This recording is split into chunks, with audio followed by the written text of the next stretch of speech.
And happy Monday, everybody. Welcome to a brand new episode of Plug Talk Sports. This is episode 191. Danny Torres alongside Jonka. Don't stop. Yo, Hope yo. everyone is having a great start to the week. If you're down here, well, pretty much in all of Florida, you're experiencing a lot of rain. And there's a lot more rain to come. So hopefully everyone is staying dry. Had a somewhat dry Monday, and we thank you guys for joining us and kicking off your week with us. Janka, let's do our good and bad. We haven't done that in a little bit of time. hmm Let's start with good. Give me your good. Good. Um, I was looking forward to this card show that I went to yesterday at the Miami Zoo. Got a lot of Mm-hmm. nice cards. I've been waiting for it for weeks. I was able to go. I got some nice cards. I got a Christian Arango autograph jersey number, and then I Oh, got Chucho Arango, yeah. a Barcelona for anybody that likes LA Galaxy. Ricky Ricky Pugh Push, autograph, yeah. and then a bunch of other ones. Soccer, football, baseball, even NASCAR. So I had a really Okay. good time, but it was a good showing. If you ever go, let me know. I'll join you guys. So All right. Cool. For me, it was turned 27. Finally, I'm catching up to Jonka now. Jonka turned 27 in February. Caught up to him. Turned 27 yesterday. It was a good time. Lots of food, good cake. Played some dominoes. Beat my brother-in-law and sister. It was very fun. It was very fun to do that. I'm not gonna lie. But yeah, overall, good times. Ate a lot, felt it all in my workout today. I'm not gonna lie. Um, but here we are, 27 years old. Uh, 3 years away from 30. I'm not gonna lie, a little scary, but we're still going strong. So that's my good. Jonka, shameless plug of the week. What's something bad you've experienced or have seen? um, man, I've had a pretty good week. I'm not gonna lie. I guess maybe the Club World Cup final being kind of like underwhelming in a way. Like we expected either a blowout from PSG or like a competitive game. Mhm.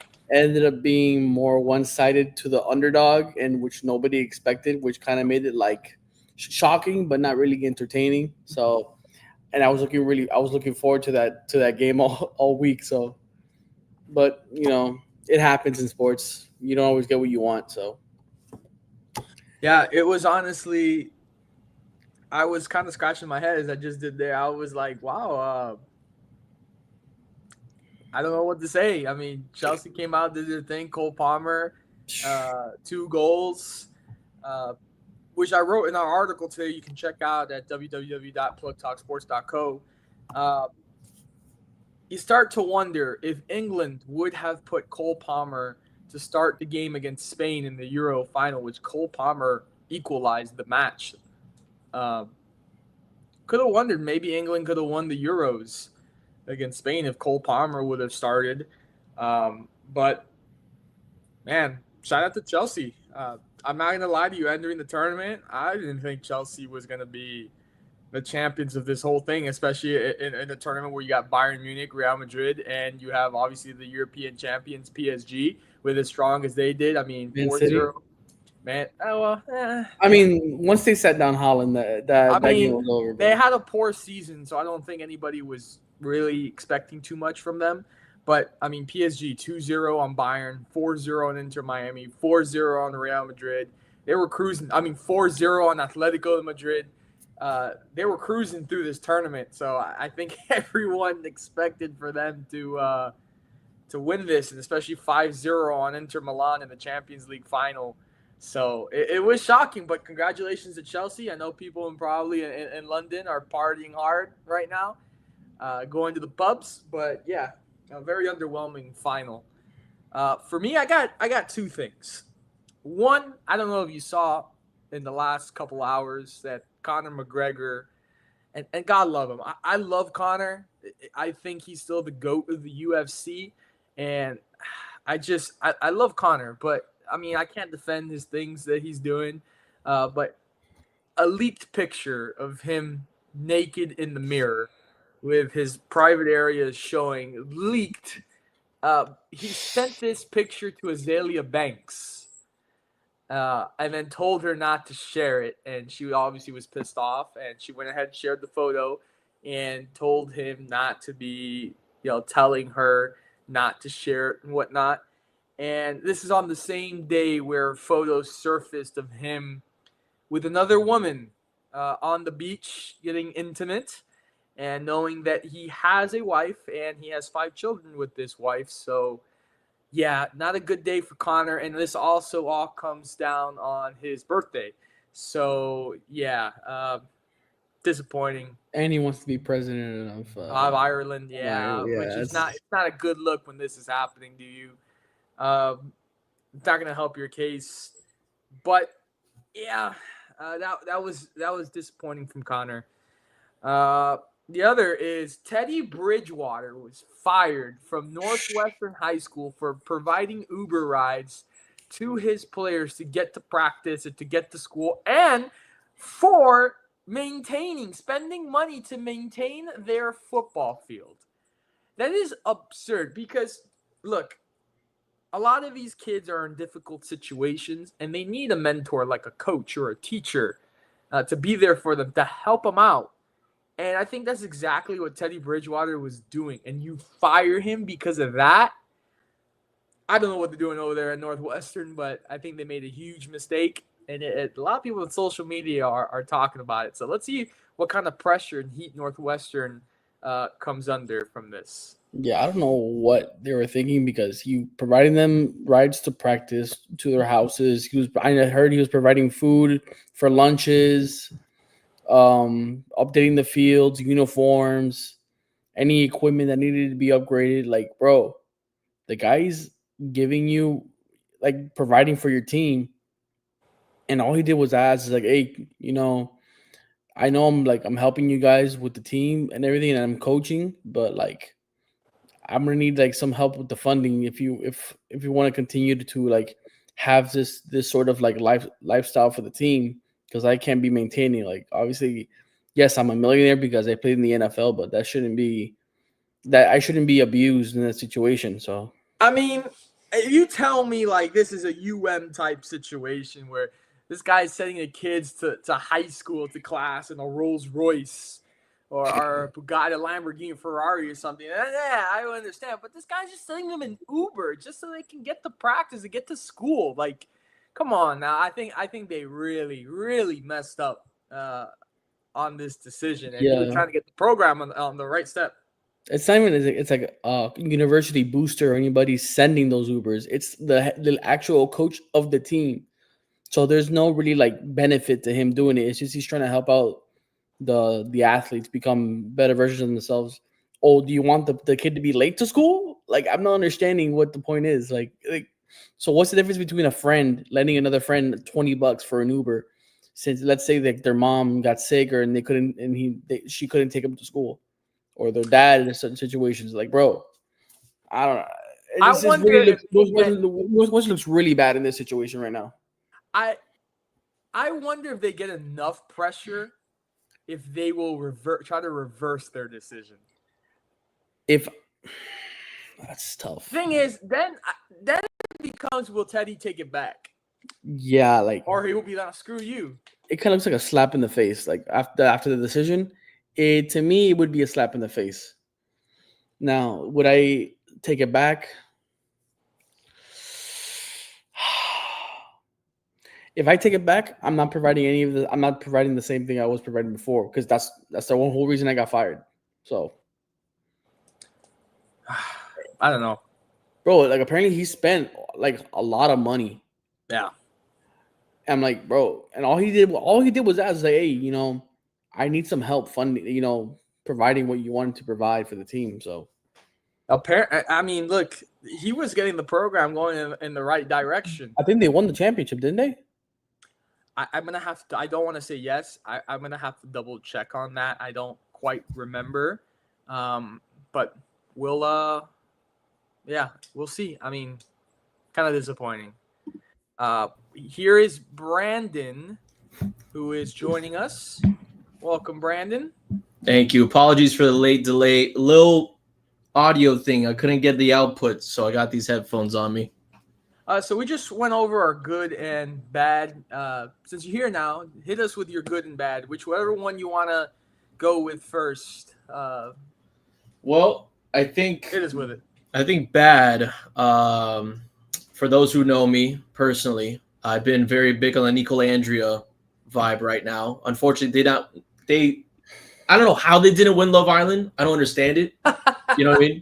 Like Amaya and Brian, like that's cool for ever Latino couple to do it. So shout out to them.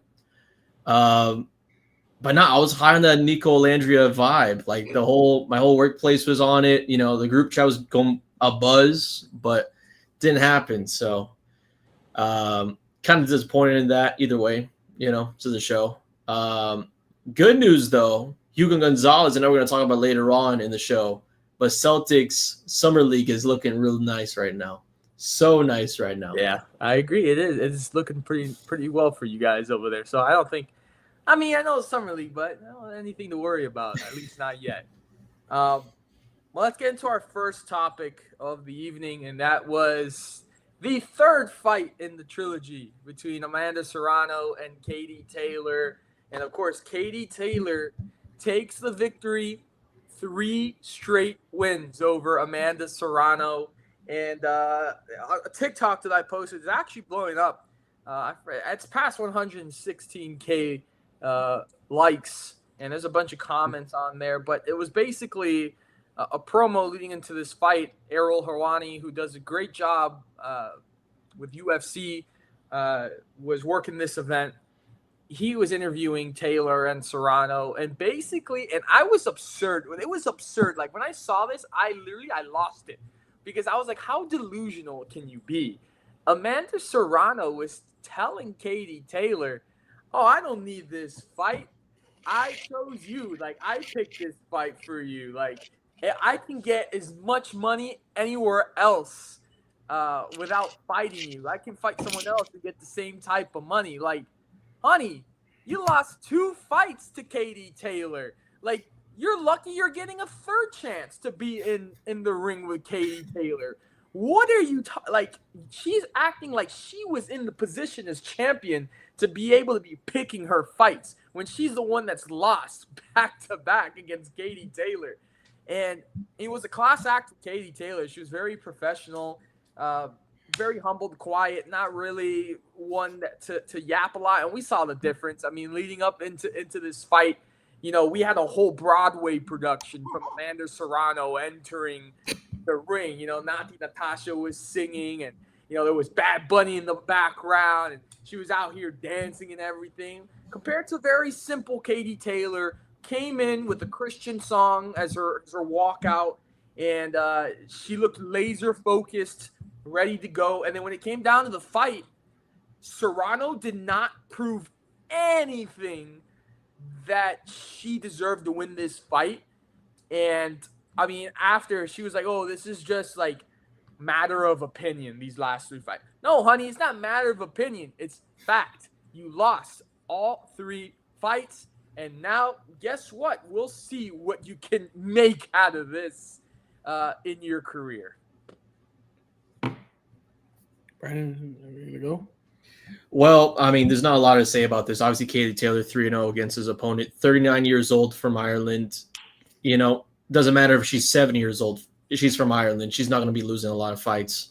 I mean, there's not much to be said, to be honest. I mean, it's just an opponent, in the moment, trying to like figure out what to say. I mean, we've seen this in a lot of different competition, a lot of different fights.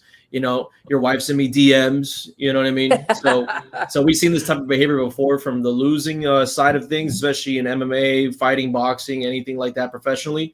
It's not like a good look. It's really not a good look. But that's really my main thought about this entire fight, though, between these 2 opponents. Known opponents of each other and very one-sided.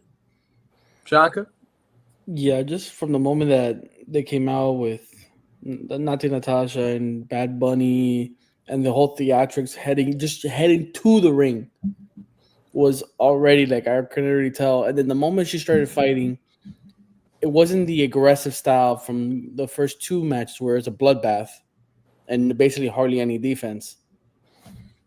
Like I don't know, man. I would if I'm Serrano, bro. I'm getting rid of my coach or my manager, whoever it is, because I don't know what kind of game plan that was. Because if you're gonna play distance and try to like play strategic against Katie Taylor, and you're most likely not gonna get enough chances to knock her out, which is probably your only chance to even get the win. Like I don't know what kind of that's some of the stupidest game plan I've probably have ever seen. And like, and even after the fight, bro, like she heard that little speech she had, and then the day after was saying, "Oh, that I gave you the fight," and all this other stuff. All talk, like you didn't, you lost, bro. Like if you lost, you lost. Just respect it, bro. She's 39. Like Katie Taylor does not look 39, bro. Oh. And she just I think just Serrano's being a sore loser. Tú sabes lo, I'm not gonna no disrespect to La Boricua, but I'm going to say you guys do talk a lot. You guys do talk a lot. She didn't back it up. If it were me after like the sixth round, seeing how the fight was going, it was kind of like here and there. It could be decided here and there because the punches were were even being thrown. Nothing was being landed. How it was if it was that tight, you would think as a professional boxing coach or whoever or the person that's like coaching you through the fight would be like, hey, logically, hey, listen, we got 4 more rounds. Switch it up. The game plan is not working because there's no way you're gonna win a decision, even though after the first two, you lost. Especially after they hit you, you got hit with a headbutt and you got cut. So at that point, logic is out the window. I got nothing more to say. It's just the stupidity of the coaching. There was a judge who scored the fight even. Yeah. My question would be, moving on from this trilogy of fights against Katie Taylor, do you really think that Amanda Serrano moving forward will get the same type of money for any other fight? No. I mean, just because of the clout, she probably will get around it. But now there's no way she'll get that money for the hype. The whole point of the trilogy was just like hyping up each fight.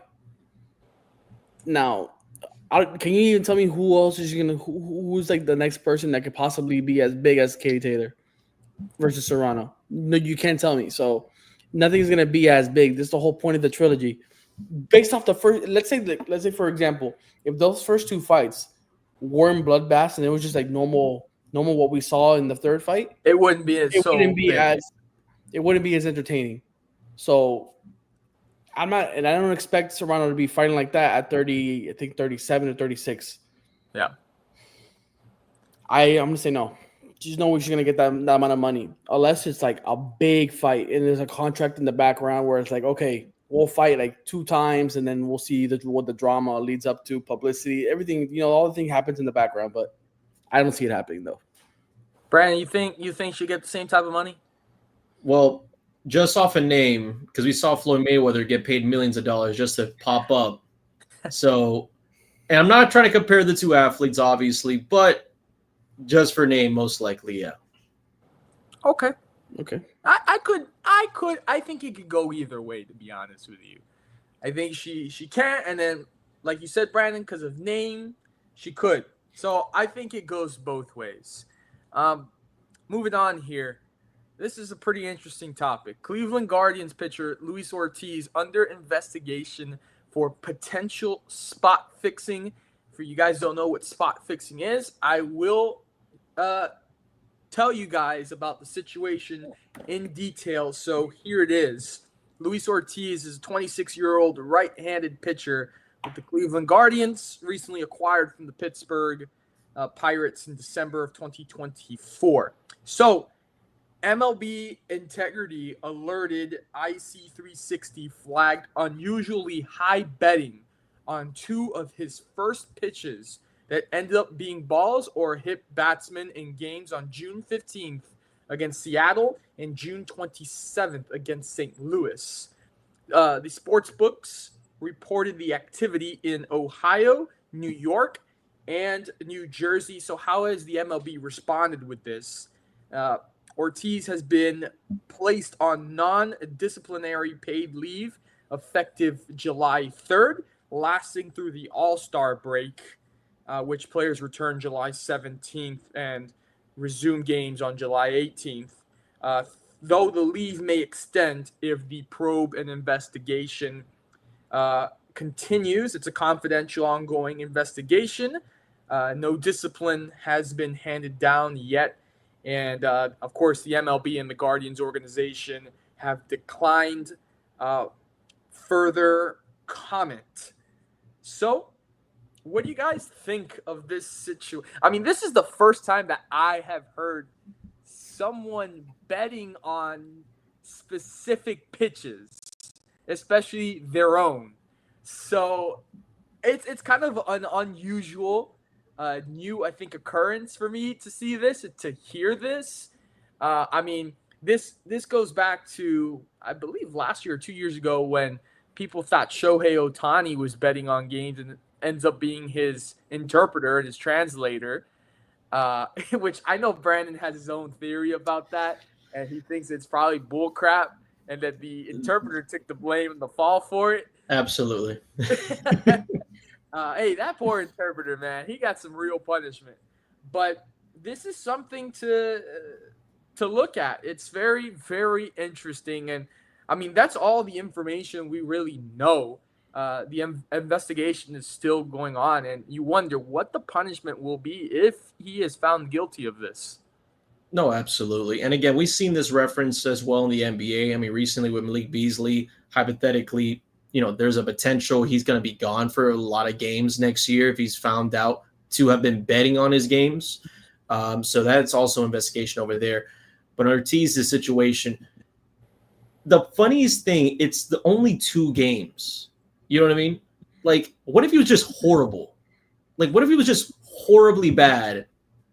Every single first pitch was a ball. What if it was that the case? So I really think about that too. Now, if it's game by game, maybe you have more of an argument for an investigation, but this is a little bit random. You have 2 different games on 2 different days. I don't know exactly if it's the same series, but again, there is some days apart as well.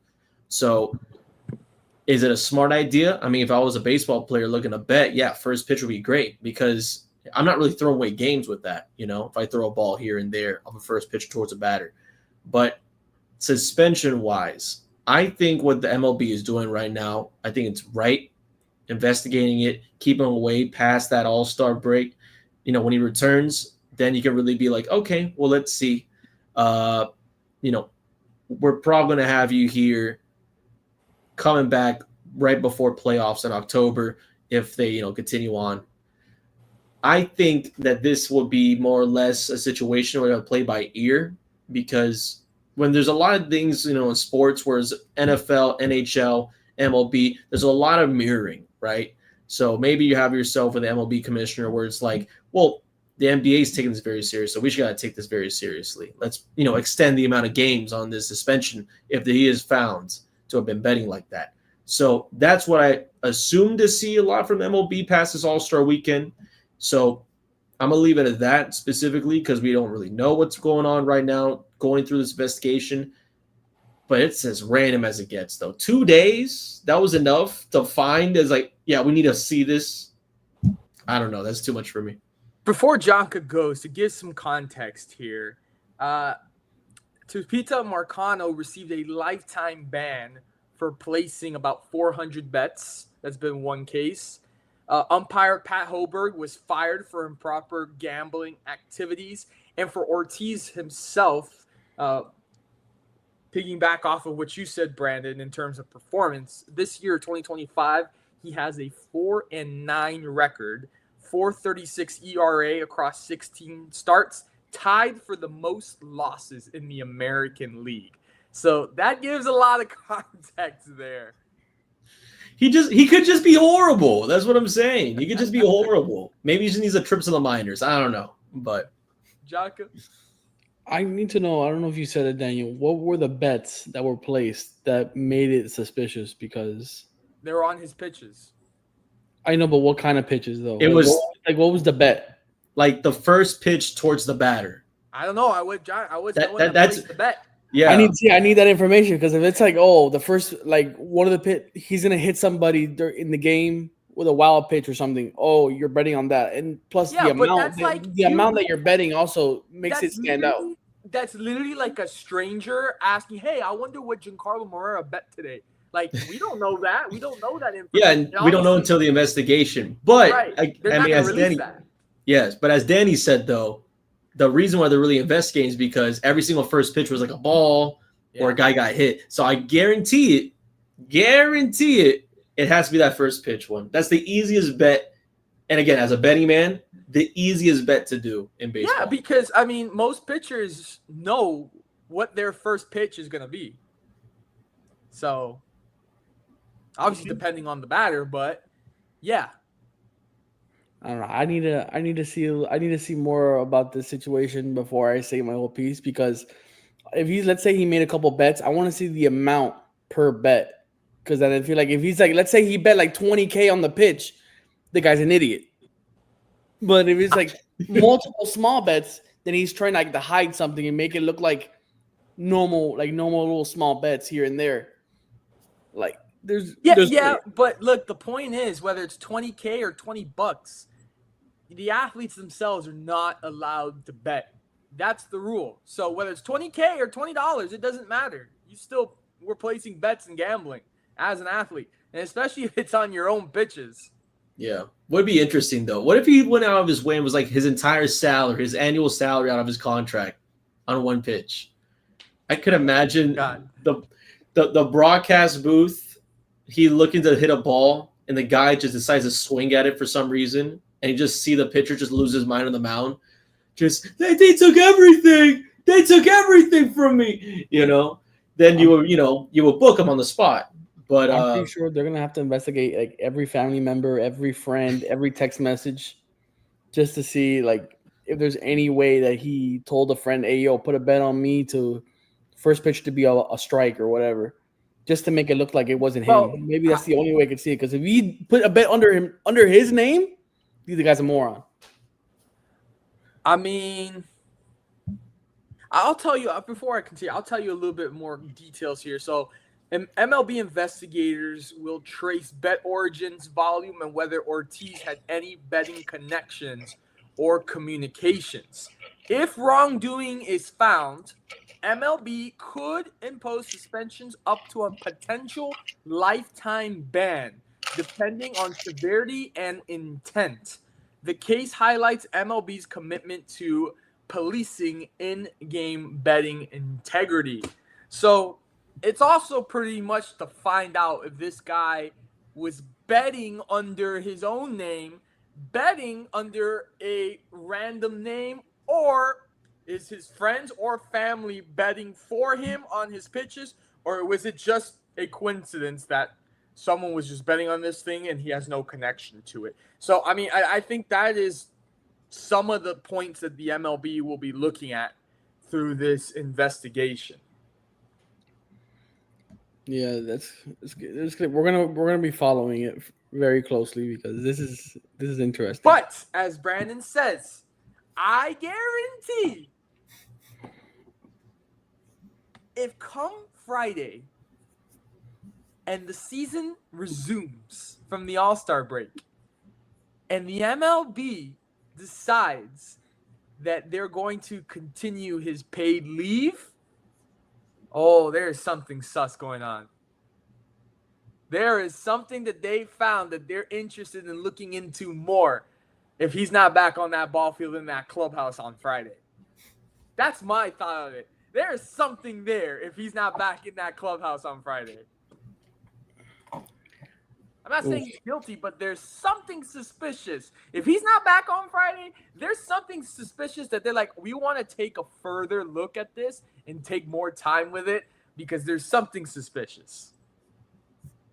That's what I think. Yeah. Yeah, bro. I don't know, man. If it were me, bro, I would tell a relative to tell a random friend of theirs to put the bet that has no connection with me whatsoever. Yeah, but they're gonna find that though. They're look in a really like who's Blues Clues type of way. I feel like they're gonna be an investigation where like, okay, well this guy's connected to this guy, and then there's a pattern that follows this guy. He met him on this street here, and then he went to a La Coreta to talk to so they're gonna find it either way. It's basically going to be a SpongeBob situation. It's like, I know this guy who knows this guy who knows this guy who knows this guy. It's going to be as Always Sunny in Philadelphia, Charlie Day just going like this with a cup of coffee in his hand, or a JJ Redick just like, they're running. So I'm telling you, they will find you. The MLB will find you. Someone clip that if they can. Make it like a Bleacher Report. Liam Neeson. I will find you. And I will kill you. You know what they say, Brandon? Big Brother is always watching. You can always run, watching. Hide your phones, ladies and gentlemen. Hide your phones. Hide your Hard Rock Bet app in this case. All right. This is another interesting topic here. U.S. college sports faces possible federal oversight via the SCORE Act. I know there's a lot of explaining through today's show with these topics, but I'll go through it of what is the SCORE Act. Brandon, ask me, what is the SCORE Act? What is the SCORE Act here that they're going through Congress? Brandon, I'm glad you asked because I will explain it to you. It is a bipartisan bill introduced in the U.S. House that aims to set a uniform national framework for student-athlete compensation, including preempting conflicting state NIL laws to eliminate the current patchwork of regulations, establishing federal NIL standards requiring deals to have a valid business purpose, align with fair market values, and be disclosed, providing limited antitrust protections for the NCAA and collegiate conferences, and prohibiting schools from classifying athletes as employees, preserving their student status. So pretty much what this is the federal government overriding the state laws of NIL and kind of overseeing everything and making it a fair playing field for the athlete, the NCAA, and the university to make sure that neither one of those three take advantage of the other. Because we all know the NCAA and these universities, they like to take advantage of the athlete. And from the athlete perspective, they want to get or use these universities or the NCAA. For example, let's see someone wants to go to Ohio State or University of Miami, not for the intent of I'm going there because I want to further my academic career or my athletic career, but hey, it's a big name university and I can use that to further my NIL deal to get more money. So basically, it's just creating a fair playing field for everybody being overseen by the federal government. What do you guys think about that? Honestly, I think there's a lot of like flipping a coin type of things that are going through this act. One of the biggest things I do notice, though, from the language of it, right? Yeah. Players are not employees. That was one of the main things a lot of coaches and also universities were trying to avoid because you don't want to be like, oh, let's get these kids a check, right? But I also did some notes skimming through the bill itself. We're talking about some keynotes here. Out-of-pocket health care coverage for ex-athletes up to 3 years after leaving the administration. The admissions requires school to have a minimum of 16 varsity teams, which I think will also expand also for women's athletics. Title IX. But the most interesting one, restrictions on using student fees for athletics. That I don't know if I agree with. I really don't know if I agree with. If you're trying to tell me that you have a public university or like, in this case, let's go with Florida, right? Florida, over 50K people admitted there, some graduate students, some undergrad, but you got all this administrative fees going towards the university and you can't use it towards, other things that may attract the university to admissions were, football, basketball, a new venue, stadium, facilities. That I just don't really agree with. Because if I'm going to be, let's say, again, with Florida, if I'm trying to build and improve Ben Hill Griffin Stadium, who God knows how old it is with the regular bleachers, that's going to be a lot of money. And people are going to be attracted to that because students on game day every Saturday in the fall, they're going to be there no matter what, obviously. Mm-hmm. But where are they going to get the money from? That's going to be either from the stadium, food, whatever they can do for ticket packages, whatever they can find for, obviously donors for the administration, or in this case for the university. I just find it hard to believe that you can run a D1 program today under those type of statutes. It'll be so hard to do unless you have boosters up the wazoo. In this case, like, Walmart in Arkansas or something like that. So I think it'd be very difficult for the university athletic programs. And that's not just including football. We're talking about volleyball, basketball, baseball, softball. But I do like the idea that, this was bound to happen, though. There was bound to be legislation towards NIL in college. And everyone was looking for it. We always deemed it the Wild West right now in college football, recruitment, and all these different D1 sports. So this has to happen. I like the emphasis of not having these students as employees. But, I mean, it's hard. It's hard for the schools to take a back seat in this. But that's the case it's going to have to be. Janka? I still haven't been able to gather all my thoughts. It's a lot. It's a lot of information that's packed into this bill. The one thing I'm going to just talk about NIL that I still have a problem with let's say with this legislation. I think the money is part of the issue, and how much these players are getting is absolutely ridiculous. From going zero to like millions of dollars is ridiculous to me. I don't know how that wasn't like, little by little. Okay, if we continue to raise it, okay, I can understand that.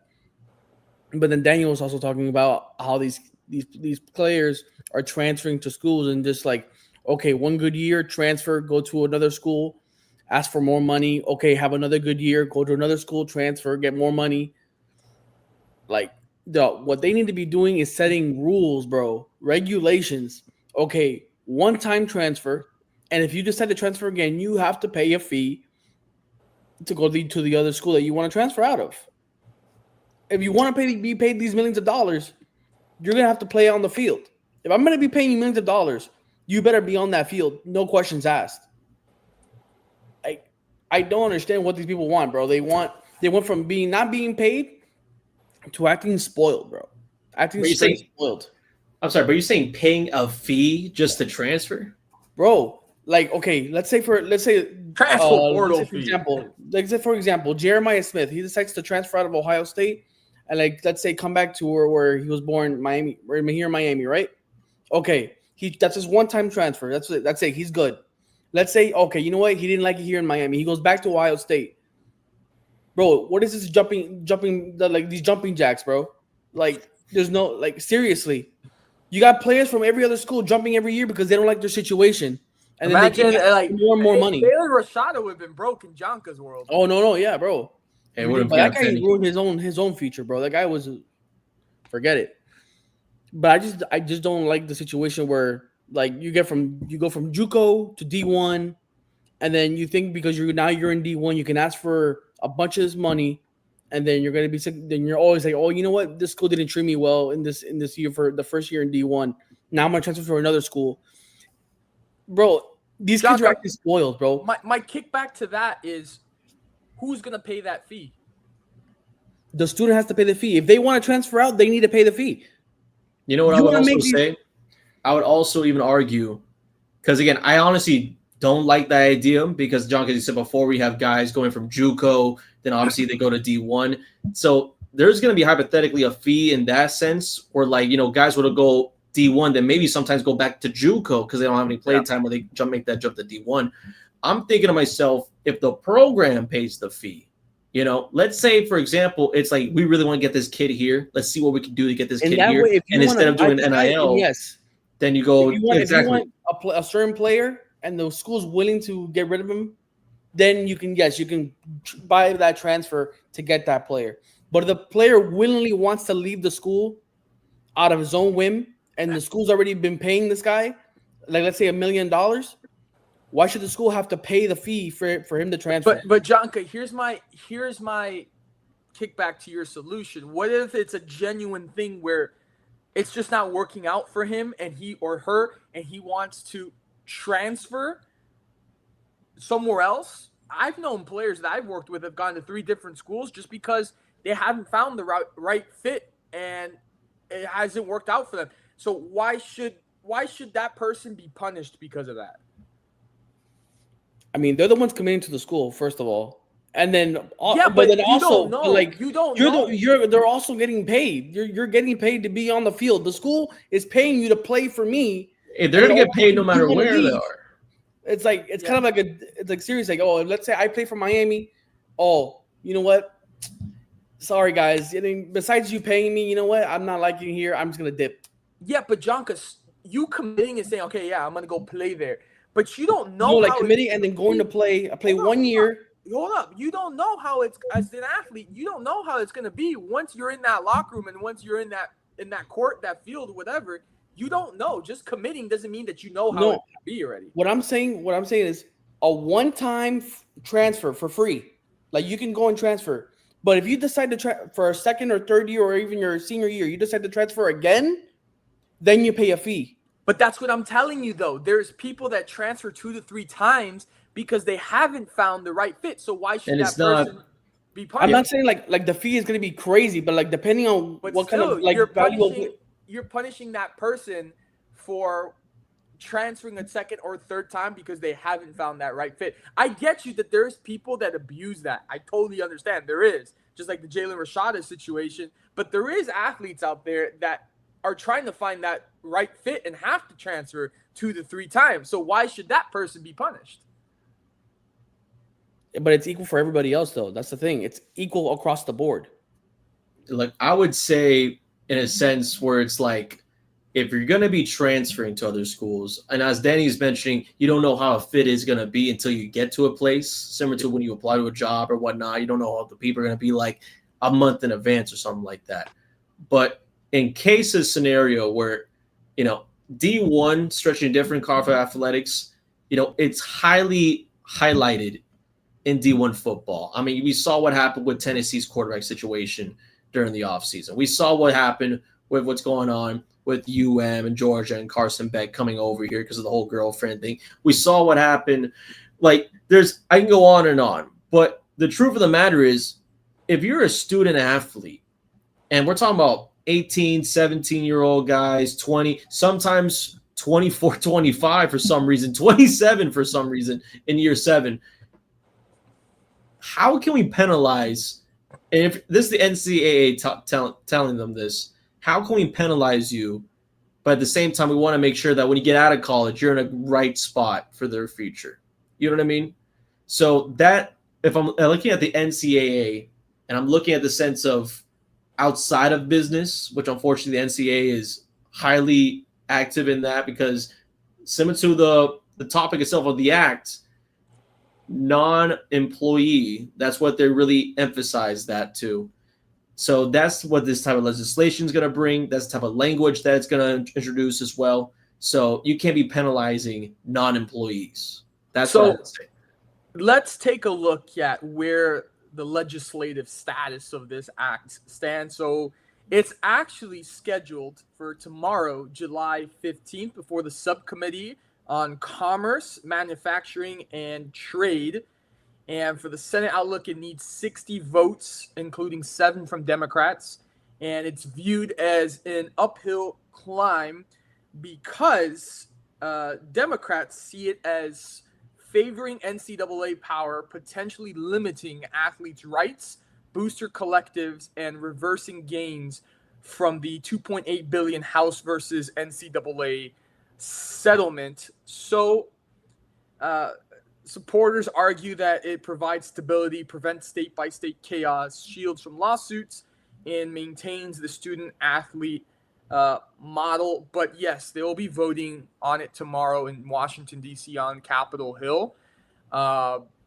It's going to be interesting. They're saying it's an uphill battle. Democrats won't vote for it. I'm sure the way these things go is that if it gets shot down the first time, they'll start taking things out and try to restructure the bill to see how they can make it work. But we'll see. We'll keep tabs on it, and we'll see tomorrow how the. I don't know what time the vote will happen on Capitol Hill. And there's billions of things happening, but when that vote happens, we'll see what the outcome of that first vote, if it does go past the first vote. Travis Hunter is being considered a flag football Olympian for 2028. I don't think Brandon looks too thrilled about that. I think that they looked at this man and said, hey, he plays two positions. I think this is going to be great to put him in the Olympics. How do you guys feel about that? How do you guys feel about flag football in general in the Olympics now? Look, I like the idea that we have an American-founded sport in the Olympics. I love the idea of football being in there. I like the idea of like dominating it, but at the same time, because I was talking to like a coworker the other day that's a Kansas City Chiefs fan. I asked him, if Patrick Mahomes decided to go and play flag football in the Olympics, how would you feel about it? He told me straight up, I would hate it. I didn't want him to get hurt playing flag football for a gold medal. So I think the Jacksonville Jaguars are looking at this situation like, do we risk it? Through training camp, most likely, because it'll be a summer type of Olympic. Do we risk not having him here for a whole training camp? So I don't think it's going to happen. I think it'll be cool if it does, though. But he can't be the only NFL guy there. I know there's like also the conversation of like there's a flag football league and all the guys are like, oh, we should be the first ones because it's like, we're professional flag football players. I mean, Lamar Jackson probably out-juke half of them. You know what I mean? So I like it. Don't think it's going to happen, though. Now, John, before you go, do you think there should be NFL guys in there? Do you think it should be college guys in there? Or should be these dudes from the flag football league? Or here's the interesting: is this going to be a co-ed thing? Like a tryout? Oh man, I don't know. I don't know if this is going to be a co-ed flag football Olympics thing, or are they going to get guys from college to do this, or are they going to get all the guys from the NFL to do this? I mean, we already got flag football as the Pro Bowl game, so. I mean, at least for me, I don't think it will be. I could be wrong, but I don't think it would be all that entertaining because we all know what the end result is going to be, and it's going to be the United States killing everybody. I mean, we kind of know that with basketball, but at least with basketball, it's gotten really competitive. So I don't know anyone outside the United States. Yes, we have these international games the NFL puts on, but like none of these countries play American football. Yeah, bro. This is a joke to me, bro. Like superstar NFL athletes trying to play flag football, bro.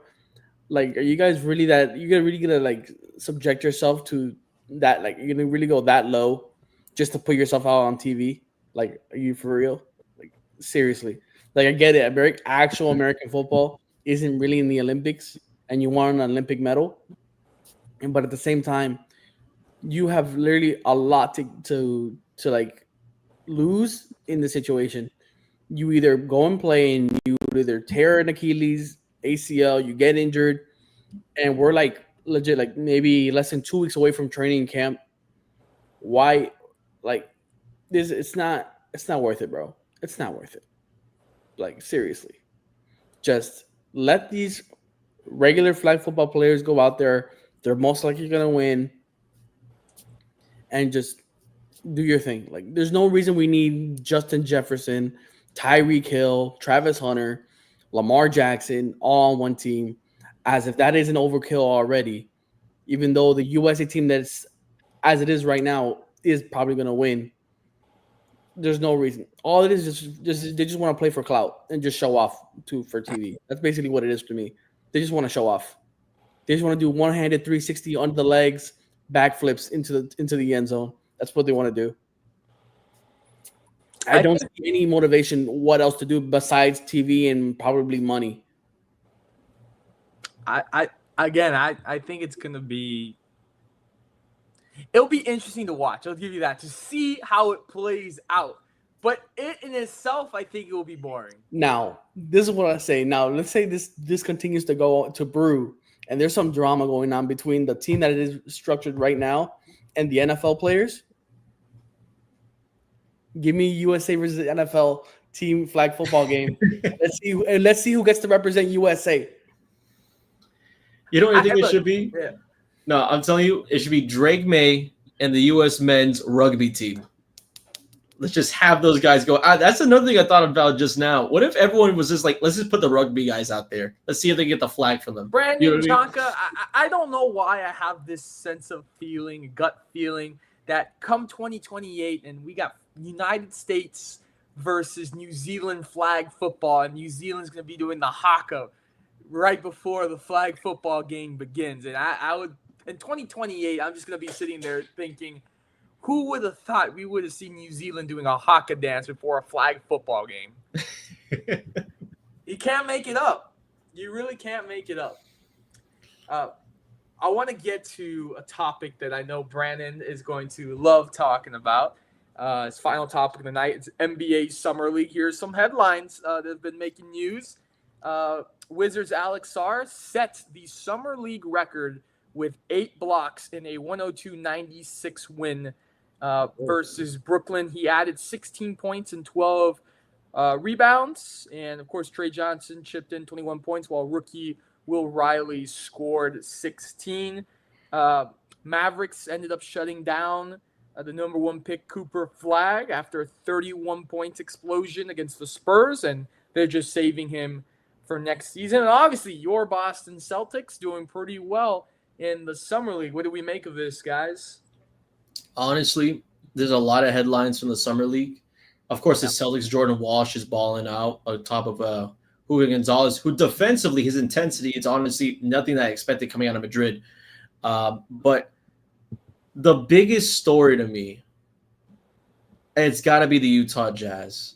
It's got to be the Utah Jazz. When I was starting off Summer League going with the Salt Lake Classic, and I'm seeing Ace Bailey, who apparently, according to his agent, didn't want him to be there in the first place. He looked like he got everyone on board with him. This is like, and I hate to make comparisons so early because, it's a Summer League, but this is like a young Kevin Garnett. This guy's ridiculous. He's jumping, getting blocks, hand 13 feet in the air, shots well. And on top of that, on that same roster, Walter Clayton Jr., obviously Gator great, won the national championship, SEC Athlete of the Year, basically, for men's in the conference. That alone, with Isaiah Collier, is the best lineup offensively in the Summer League. Also, Flipowski, who had a really slow year to open up his career. Now he's showing off as well. I think he had like a 25, 30-point performance not too long ago. And also for the Miami Heat fans out there, as this is based in South Florida, Kaspers Jakuchonis, give him time. Give him time. Really rough, played a lot of off ball, which is not really his game when they were out in California Classic, but 24 points not too long ago. He's slowly getting his groove. He will make this roster even better later on. I don't know if Jocko wants to hear that. Hey, this is a good on-ball combo guy. Pick and roll is going to be good with Khalil Ware. And speaking of which, Khalil Ware, there's some really good sound bites about him. There's some really good sound bites about him. Like they had like a very ominous like lighting in one of the interviews that they did, and they asked about like him being more physical. He's like, "Yeah, you're going to see me more physical," with ominous lighting at the bottom. Yeah. Like someone's had to put that on somewhere, some like Heat Muse or Ware Muse, but. And also going back to the Trey Johnson and Sarr connection in Washington, I love what the Wizards are doing. Trey Johnson, best three-point shooter in the entire draft class out of Texas. The kid's a stud. The kid is such a stud. So love all these headlines. I'm also liking the Chinese Joker in Yang Hansen. Yeah, Hansen, I'm looking at his highlights at 7 foot something, just side pass, little magic work. Like, the kid's a magician, man. The kid's an absolute magician. Then, of course, Cooper Flag, they shut him down after 30 points. But from what I remember, a lot of that from free throws. The game before that against the Lakers with Bronny James, I find it so hilarious that, like, Bronny James has gone to a point of his career where he is, like, the guy to beat in the G League. And when Summer League pops up, everyone's just like, oh, he's going to make the roster. Wait, he's going to start for the Lakers. Calm down. Calm down. He's just Patrick Beverly wearing yellow and purple. Okay? That's all he is right now in this game. So, but great defense on the number 1 pick, Cooper Flag. I thought it was really cool. Another thing I also say about Summer League, at least this season, I notice the Spurs are like super weird right now because Wemby's obviously an alien. He's not even on the floor right now for Summer League. Harper's doing pretty good as well on his own. But during this time period, somehow they were able to get the entire roster to do synchronized swimming for training. And I'm like, I get you're in Vegas, but where do you find the time? You know what I mean? Where do you find the time? So I find all these rookies amazing. There's posters nonstop through Summer League. Another kid that I noticed too out of Michigan State, Jace Richardson for the Orlando Magic. Yep. He's doing pretty well. I think he'll be a good yeah, he's going to be a really great replacement for Cole Anthony, I think, in the long run. So a lot of good headlines. I don't want to take up all the time. I could go off for hours talking about Summer League.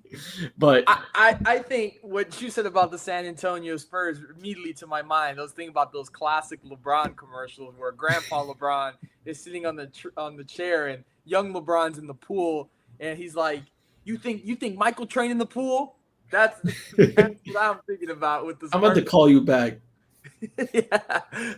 Oh man, but yeah, Summer League. Honestly, this has probably been the most entertaining Summer League that we've had so far in a couple of years. I'm not gonna lie, and people are invested. I think this is the most people have been invested in it this year. Yeah, I mean, besides Alonzo Ball, Kuzma type of lineup that they had back in the day. Yeah, this is a good Summer League though. This is a great. Also, Colin Knopel for Charlotte just recently 2 hours ago, 16 points, 10 rebounds, double-double, 4 assists and a steal and a block. Charlotte's a weird, really, really weird team in the Summer League because, again, it's a bunch of white guys basically just balling out in Charlotte, which I thought I would never even mention that. But that would make Summer League fun, man. You got like random guys. Like this guy had a poster earlier today. Man, the guy from Chicago. I forgot his name. Let me see. Oh, Johnny Furphy. Oh, no. Furphy. Bozell is also. Oh, Johnny Furphy. Yeah. Yeah. First, he had a nasty poster on a player. And like also Buzelis, Chicago kid, balled out, 28 points, 5 rebounds. Saw a little bit about that game as well. I need to catch up more with Summer League though. There's just so many games. And I got too much things going on at work. Jaka, you got any thoughts on Summer League? All I know is let's go Heat, bro. Khalil Ware, bro. I know he had 20. Oh, he changed his tune, Brandon. There you go. All I know is 21 points on those Celtics heads, bro. Everybody talking about, yo, what's happening with Khalil Ware, bro? He's not playing like himself. Hey, Jordan Walsh got ejected. He got ejected. Baby. 3 threes. We're spreading the floor. Now, besides Asparagus, whatever his name is, that we got, I need to see more from him. But Pele Larson, he's been impressing me. But everybody else from the Heat, it's like whatever for me, bro. But still, I need to see more. But I will say, I need a shout out to the guy for the Spurs, Carter Bryant. What did I tell you, bro? Great defense, bro. Oh, whoa! Everybody I want turns out being good, bro. This is some BS, man. I can never have anything, bro. Wait, so does this mean you'll be watching Heat basketball this year? We'll see. There's rumors about LeBron possibly coming to the Heat now. Yep, I saw that with Udonis Haslem making a little headline there saying, "Oh, he's wanted in Miami." Where is he not wanted? Anyways, that's gonna do it for us tonight, guys. We appreciate you guys joining us for episode 191. Hope you guys enjoyed it. We appreciate you guys. Make sure to, as always, tune in to our social media content on X, Instagram, and TikTok. We'll see you guys next week for a brand new episode. Have a great rest of your week. And if you're in Florida, stay dry. Support the